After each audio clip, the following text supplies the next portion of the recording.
Good Wednesday morning of the 6th week. I'm going to stay with St. James. Boy, he's just as really elegant and eloquent, both elegant and eloquent. But I'll tell you, he is definitely influenced by the Greeks. I'm telling you, because I'll show it to you now. You hear a word here and a word there. He had to be speaking to Greek. I don't know. I should look this up. Maybe when you go to church and you hear a good homily on this, you'll get a different idea. But this is what I say, okay? So, know this, my dear brothers and sisters. Everyone should be quick to hear, slow to speak, slow to anger, for anger does not accomplish the righteousness of God. See? Pay attention. Keep your mouth shut for a while. And don't get angry. Is that what he's saying? Quick to hear, slow to speak. See? You can't talk and hear at the same time. But listen. See? Listen. See? Therefore, put away all filth and evil excess. Humbly welcome the word that was planted in you and is able to save your souls. That language of saving your souls is Greek. That comes from Plato. That is not a Jewish thought. Yet strict sentence, save your souls. How? By hearing the word and acting on it. See? The wisdom of God. By embracing and acting on the wisdom of God will save your soul. That language of soul, that's Greek. That's Platonic. That's not Jewish in its sense, that language, okay? Be doers of the word and not hearers only, deluding yourselves. If to do the word is to act wisely, act wisely. For if anyone is a hearer of the word and not a doer, like a man who looks at his own face in a mirror. He sees himself, then goes off and probably forgets what he looks like. But the one who peers, watch this language. But the one who peers into the perfect law of freedom and perseveres, and is not a hearer, and not a hearer who forgets, but a doer who acts, such a one shall be blessed in what he does. Now that is very Jewish. See, you're moving from contemplation to action. See? In a way, you got to put your money where your mouth is. Just get it? If anyone thinks he's religious and doesn't bridle his tongue, but deceives his heart, his religion is vain. These are some of the most powerful lines in the whole New Testament, what he says here. Religion that is pure and undefiled before God and the Father is this: to care for orphans and widows in their affliction, and to keep oneself unstained by the world. And the world there means all the forces of evil. See? That neat? You got to look out for each other, especially the weak ones. Remember, our orphans and our widows, the helpless. See? And also to stay clean, keep your nose clean, stay away from the temptations of the world. And the world always means the forces of evil and division. See, he's not anti-earth or anti-natural beauty. When he uses the word world, it's all the destructive tendencies of the human heart. That's what he's referring to. Again, is very Jewish, but it's also very Greek. The instability of the human heart. You see, that's it. That's what he means by the world.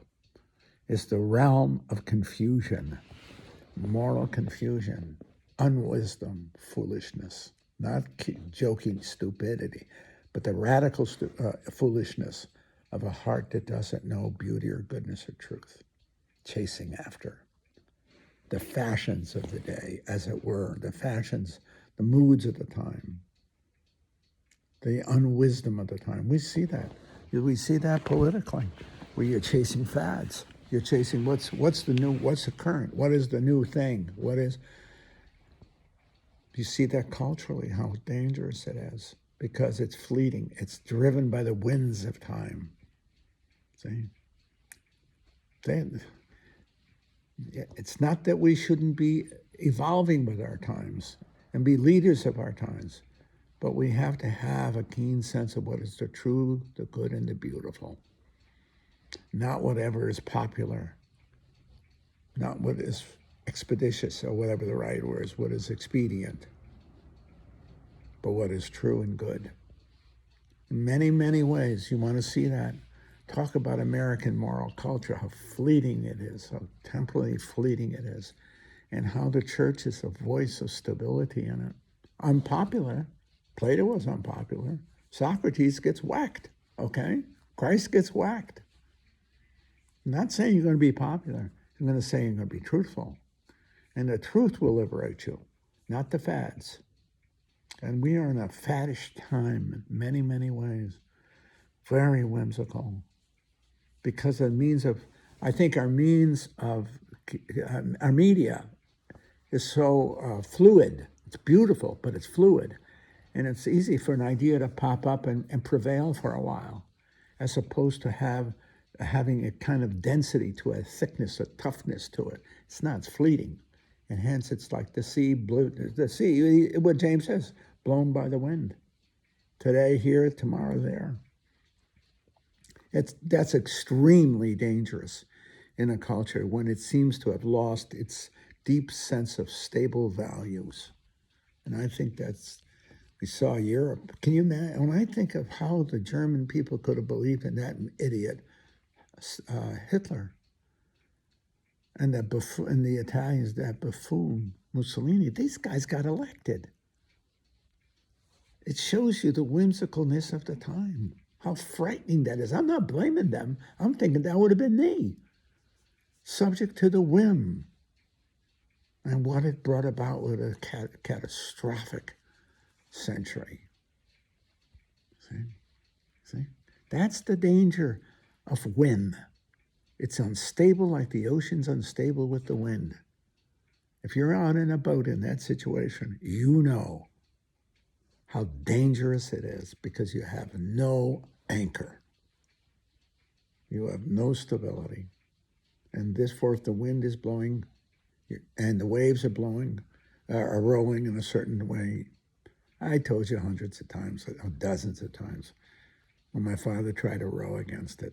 You can't row against time, against wind, and you can't against tide. It's miserable. We have to tie up. We tied up to a lobster pot. Just weathered it until somebody could come by and bring us in. That's the truth, you see. That's a great analogy. It's the church. Stay in the boat. Stay with the church. Tie up to a lobster pot. The truth of the gospel. Don't try to row against the tide or the wind, let alone go along with it. You'll find yourself in the middle of the Atlantic. That's the truth. Yeah. See, I'm just using that. I've used that so many times with you. But it's still the truth. The analogies, I didn't make it up. James did. St. James did. See? But anybody who's been on the water knows what he's saying. And anyone who understands the Greeks, I hope I do, and studied them for the past 50 years, you understand that they were traumatized by the fleetingness of time and the whims of the human community, the whims of the politic of the time. They sought more. Plato sought wisdom in a fleeting time. The Gospels are preached in a fleeting time. I think the Gospels emerged precisely the way the Greeks did, in the person of Christ, that is. In the person of Christ came the eternal stability, truth, goodness, and beauty, and it was personal. It was the second person of the Trinity. See? At a time when the world was seeking stability and order and a true wisdom. And Christ comes and he preaches it. He is it. And he still is. And the church is preaching it to a very unstable and unbelieving world. The church is the hope of humanity, actually. That's the truth.